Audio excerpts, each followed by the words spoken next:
श्री महालक्ष्मी मंदिरामध्ये राज्य पुरातत्व विभागामार्फत वैज्ञानिक पद्धतीने जतन संवर्धनाचे काम सुरू आहे। पावसाळ्यापूर्वी केवळ कासव मंडपासमोरील छताचे चुना आधारित वॉटरप्रूफिंगचे काम या विभागामार्फत करण्यात आले होते। त्या भागामध्ये कोणत्याही प्रकारची पाणी गळती झालेली नाही।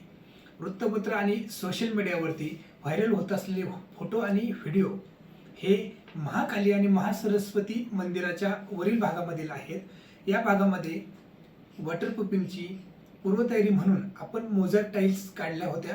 या मोझॅक टाइल्स काढल्यानंतर लगेचच पावसाळा सुरू झाल्यामुळे या भागामध्ये वॉटरप्रूफिंगचे काम करण्यात आले नव्हते। लगेचच पाऊस सुरू झाल्यामुळे या भागामध्ये काही प्रमाणात पाणी गळती झाल्याची दिसून आली। ही बाब या विभागाच्या निदर्शनास आल्यानंतर तात्काळ खबरदारीचा उपाय म्हणून आपण या भागामध्ये पूर्णपणे ताडपत्री टाकून भाग कव्हर करण्यात आला होता। या भागामध्ये आता पाणी गळती झाल्याचे दिसून आलेले नाही। 10 ते 14 जुलै दरम्यान कोल्हापूर शहरामध्ये पाऊस पडलेला नाही। त्यामुळे सध्या व्हायरल होत असलेले व्हिडिओज आणि फोटोज हे सद्यस्थितीची परिस्थिती दर्शवत नाहीत।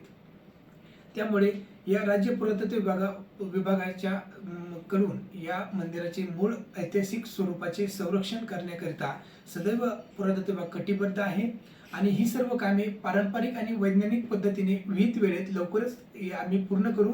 धन्यवाद।